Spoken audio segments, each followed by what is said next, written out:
울산의 해안가 마을에는 오래전부터 전해 내려오는 특별한 전설이 있습니다. 이 이야기는 바다와 밀접한 연관이 있는 울산 지역 주민들에게 깊은 사연과 신앙심을 심어주었고 지금도 사람들의 마음속에 살아 숨쉬고 있습니다. 그 주인공은 바로 해랑할머니라는 이름으로 불린 전설 속의 수호자입니다. 옛날 옛적 울산의 해안가 마을은 고된 삶의 터전이었습니다. 주민들은 대부분 어업에 의지하며 살아갔고 바다는 그들의 삶을 결정짓는 중요한 존재였습니다. 그러나 바다는 언제나 평온하지 않았습니다. 가끔 불어닥치는 거대한 폭풍과 거센 파도는 마을에 큰 피해를 가져다 주곤 했습니다. 그럴 때마다 주민들은 깊은 한숨을 내쉬었습니다. 그러던 어느 날 마을에 괴이한 소문이 돌기 시작했습니다. 그것은 밤마다 바다에서 들려오는 아름다운 물결소리 그리고 그 속에서 들리는 노랫소리였습니다. 마을 사람들이 몰려가 보니 바닷가에 나이가 지긋한 한 할머니가 파도를 손으로 다독이며 어떤 노래를 부르고 있는 것이었습니다. 그녀의 모습은 마치 바다의 한 부분처럼 자연스럽게 보였습니다. 그 할머니의 이름은 해랑할머니로 알려지게 되었습니다. 해랑할머니는 바다의 모든 것을 알고 있었으며 바다의 신령으로부터 특별한 능력을 부여받았다고 전해졌습니다. 그녀의 이야기 중 가장 유명한 것은 폭풍우가 몰아치던 어느 날 벌어진 사건입니다. 광고한 폭풍에 대비해 마을 사람들은 급히 대피하고 있었고 바다의 기세는 이미 하늘로 치닫고 있었습니다. 그런데 해랑할머니는 마을을 지키기 위해 홀로 바닷가로 나가서 파도에게 읊조리기 시작했습니다. 그녀의 목소리는 마치 파도 속에서 메아리 치는 듯했고 점차 폭풍의 기세가 누그러지기 시작했습니다. 마을의 주민들이 두려움에 떨고 있는 동안 해랑할머니는 파도를 쓰다듬고 속삭이며 이야기를 나눴다고 합니다. 그러자 신기하게도 파도가 마을을 비켜갔고 고요함이 다시 찾아왔습니다. 주민들은 경이로움 속에서 해랑할머니에게 감사의 뜻을 전했습니다. 그날 이후로 마을 사람들은 해랑할머니를 바다의 수호자로서 존경했고 그녀의 충고를 듣는 것을 일상으로 삼았습니다. 시간이 흘러 해랑할머니는 바다로 돌아갔다고 전해지지만 그녀의 전설은 마을에 깊이 남아있습니다. 그녀의 이야기는 단순한 전설을 넘어 자연과 조화를 이루고자 하는 인간의 겸허한 마음을 상징합니다. 오늘날에도 마을에서는 해랑할머니의 신비로운 힘을 믿으며 매년 바다의 신에게 감사의 제사를 지내고 있습니다. 사람들은 여전히 그녀가 폭풍우에서 마을을 지켜줄 것이라고 믿으며 바다에 대한 경외심을 잃지 않고 살고 있습니다. 두 번째 이야기, 옛날 옛적 첩첩산 중에 아름답고 고유한 고을 삼척에는 사람들이 자연과 더불어 살아가고 있었습니다. 그러나 이 평화로운 땅에는 늘 한 가지 걱정거리가 있었습니다. 그것은 바로 계절이 바뀔 때마다 찾아오는 강풍으로 인한 재해였습니다. 농사를 지어 생활을 이어가는 주민들에게는 해마다 반복되는 풍랑이 큰 고난거리였습니다. 그리하여 마을 사람들은 해마다 강풍이 불 때마다 하늘에 대고 기도를 올리곤 했습니다. 어느 해였던가 이 마을에 강풍이 어느 때보다도 심하게 몰아쳤습니다. 옥수수, 쌀 등 농작물은 뽑혀나가고 집들은 부서져 버렸습니다. 마을 주민들의 얼굴은 절망으로 가득 찼고 그들은 더 이상 어떻게 살아야 할지 몰랐습니다. 그중 가장 나이가 많은 현명한 노인이 나서서 하늘이 우리에게 경고를 보내고 있는 게 틀림없소. 우리가 저 강풍을 계기로 죄를 씻고 화해해야 할 듯하오 라고 말했습니다. 마을 사람들은 노인의 말에 따라 제단을 뿌리고 온전한 심정으로 기도를 시작했습니다. 그들이 간절한 마음으로 하늘의 소리를 외치고 기도를 올리던 어느 날 구름 사이로 한 여인이 모습을 드러냈습니다. 그녀의 이름은 황옥년, 바람의 여신이었습니다. 하늘에서 내려온 그녀는 고결한 기운을 바라며 마을 사람들에게 다가왔습니다. 황옥년은 마을 사람들에게 자신이 이곳에 온 이유를 밝혔습니다. 그녀는 하늘 세계의 여신으로 인간 세계의 조화를 지키기 위해 파견된 존재였던 것입니다. 강풍은 자연스러운 순환의 일부이나 무분별한 인간 활동은 이를 악화시킬 수 있어.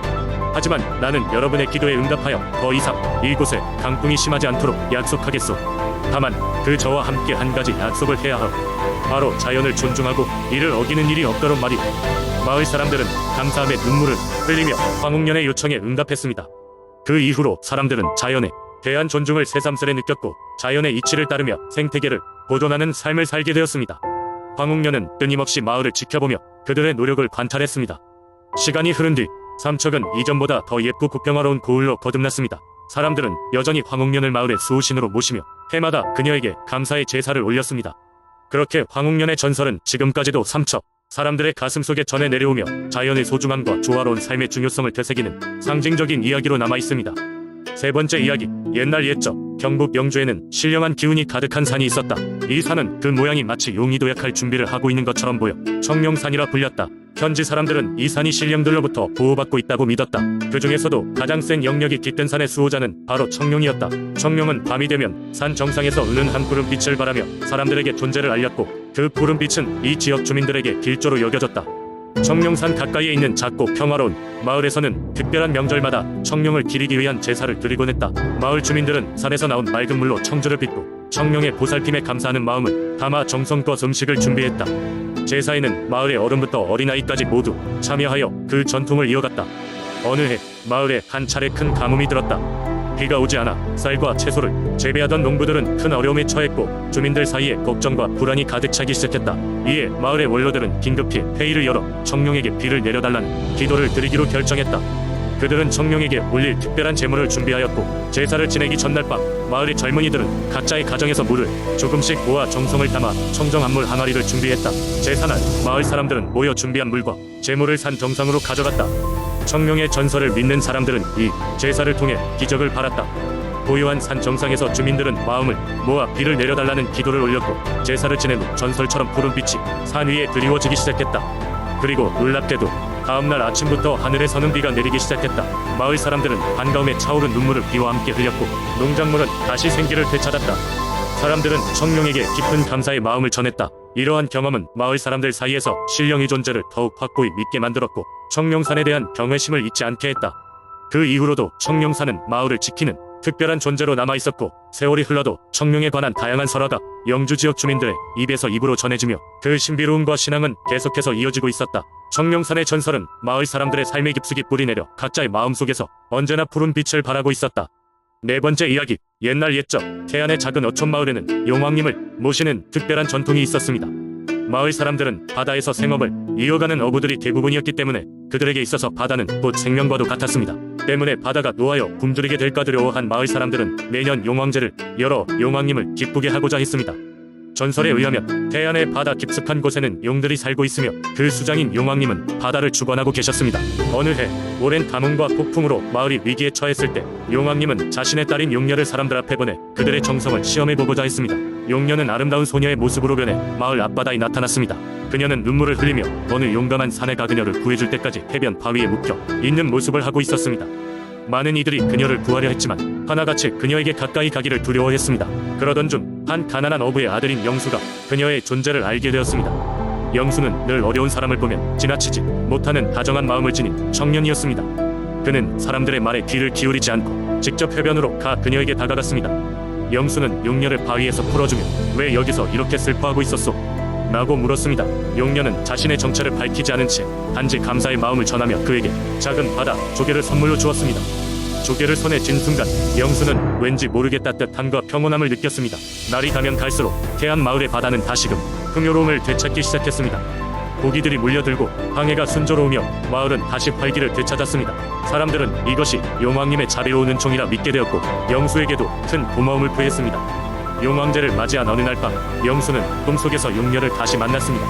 그녀는 영수에게 미소 지으며 말했습니다. 너의 친절한 마음이 우리 아버지께 큰 감명을 주었다네. 태안의 바다는 앞으로도 계속해서 너희 마을을 축복할 것이고 난 언제나 너희를 지켜볼 거야. 그 후로도 태안의 바다는 번영을 누렸고 용왕제는 더욱 성대하게 치러졌습니다. 마을 사람들은 바다의 은혜를 잊지 않기 위해 늘 용왕님과 그의 자녀에게 감사의 기도를 드렸습니다. 이 이야기는 태안 사람들에게 바다와의 깊은 연결고리 그리고 자연에 대한 경외심을 일깨워주는 소중한 전설로 남아있습니다. 다섯 번째 이야기, 옛날 옛적 강릉의 깊은 산속에는 한 마을이 있었습니다. 그 마을 주변은 울창한 숲이었고 숲 한가운데에는 맑고 깨끗한 호수가 자리 잡고 있었습니다. 이곳에서는 전설처럼 내려오는 이야기가 있었으니 그것은 바로 선녀와 나무꾼에 관한 이야기였습니다. 이 마을에는 진솔하고 마음씨 좋은 나무꾼이 살고 있었습니다. 그는 매일같이 숲을 돌아다니며 가장 좋은 나무를 찾아 벌목하곤 했습니다. 나날이 반복되는 생활이었지만 그는 자연을 벗삼아 살며 행복을 찾았습니다. 그러던 어느 날 그날따라 나무꾼은 호수 근처를 지나가다 이상한 광경을 목격했습니다. 호수 주변으로 눈부신 빛이 감돌며 6명의 선녀들이 춤을 추고 있었던 것입니다. 나무꾼은 아름다운 장면에 넋을 잃고 바라보았습니다.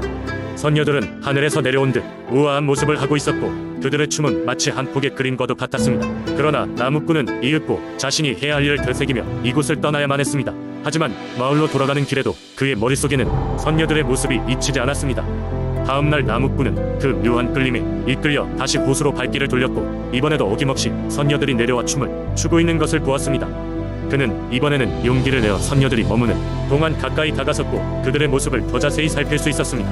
그러다 무심결에 선녀들의 나뭇잎꽃 중 하나에 손을 뻗고 말았습니다.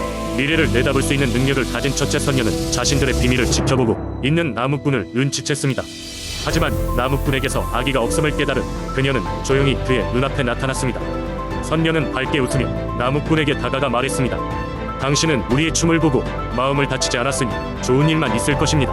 이야기를 나누던 중 나무꾼은 그만 선녀에게 마음을 빼앗기고 말았습니다. 그 역시 마찬가지였습니다. 둘은 서로에게 강하게 끌렸고 선녀는 인간 세상에 머무르기로 결정했습니다. 나머지 선녀들은 하늘로 돌아갔지만 둘의 사랑은 변치 않았습니다. 그리하여 나무꾼과 선녀는 마을에서 조용히 살며 행복을 일구었습니다. 그들의 사랑은 마을 사람들 사이에서도 유명해졌고 세월이 흘러도 이 전설은 강릉의 민속신앙 속에서 하나의 이야기로 남게 되었습니다. 호수는 여전히 맑고 아름다움을 간직하고 있었으며 가끔 이곳을 찾는 사람들은 전해 내려오는 이 이야기를 되새기며 그 사랑의 힘을 느끼곤 했습니다. 오늘날에도 많은 사람들이 강릉의 호수를 찾아가며 이 전설을 마음속에 품고 새로운 희망과 사랑을 꿈꾸고는 합니다.